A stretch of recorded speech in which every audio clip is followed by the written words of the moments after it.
এই ডিস্টিং তুমি এত মানুষের ইনবক্সে কি করো? তুমি কি আসলে দয়াল নাকি লয়াল? কিরে আত্মা গাছের তোতা তোর চাকু দেহি ভোতা 19-20 হইলে তোর মুখ আমার ধোতা কিয়ামতের আলামত সাপ। নামটা জানি কি? লাইলি। তরে আমার ভাল লাগছে। হোটেল টাকালয় গুলিস্তান চেনস না? বেচা কেনার বাইরেও তরে আমার ভাল লাগছে। তো আমি কি করবো? সংসার করবি? ওই হোটেলে গতর বেশি আমি। হোটেলের কাম ছেড়ে দিবি?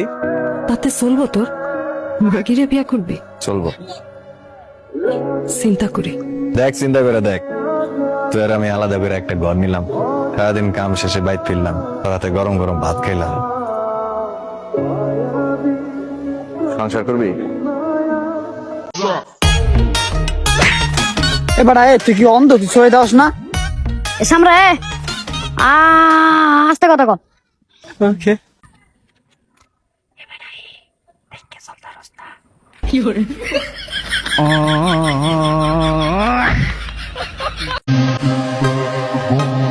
সময় আসে না, সময় আনতে হয়।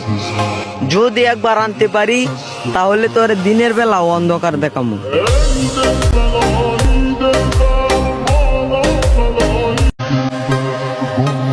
আমি আমার নিজের ক্ষতি করে নিজে হাসি, আর তুমি আমাকে ধ্বংসের ভয় দেখাও। তিনি কে আসো, যাও লেবু খাও।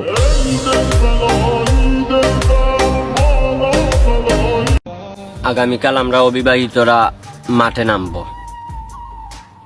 বিয়া না করে রাজপথ ছাড়বো না।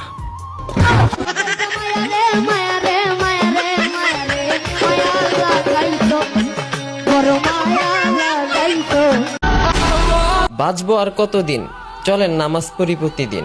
আমাদের প্রিয় নবী হযরত মুহাম্মদ সাল্লাল্লাহু আলাইহি ওয়াসাল্লাম বলেছেন, যে ব্যক্তি নামাজের দাওয়াত অন্য আরেকজনকে দিবে, আমি নিজে জান্নাতে যাব না তাকে না নিয়ে।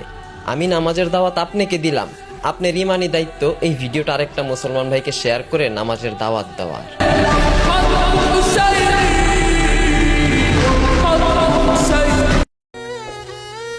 ভাই এটা কথা জানার ছিল। কি কথা? তোর তো হাত নাই না? না আমার রাত নাই। আচ্ছা, তুই যখন বাথরুমে যাও তখন তোর প্যান খোলো কেমনে?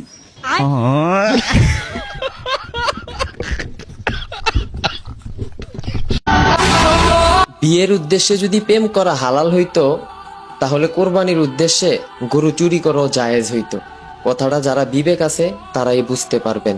আর হ্যাঁ, ভিডিওটা আরেকটা মুসলমান ভাইকে শেয়ার করে সতর্ক করে দেন জেনা থেকে বাঁচার জন্য।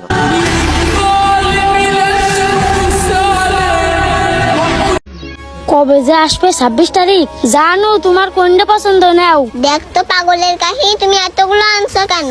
এত কম? 26 তারিখের পরে পুরো কোম্পানি সহ নিয়ে চলে আসবো।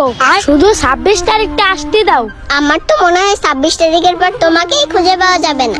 আরে কি খুঁজে পাবা না? 26 তারিখের পর তো তোমার আমি রানী বানাই দেবো, রানী। তোমার এই গল্প বাদ দাও। আমার তো মনে হয় 26 তারিখের পর তুমি রাস্তায় রাস্তায় ভিক্ষা করবা, ভিক্ষা।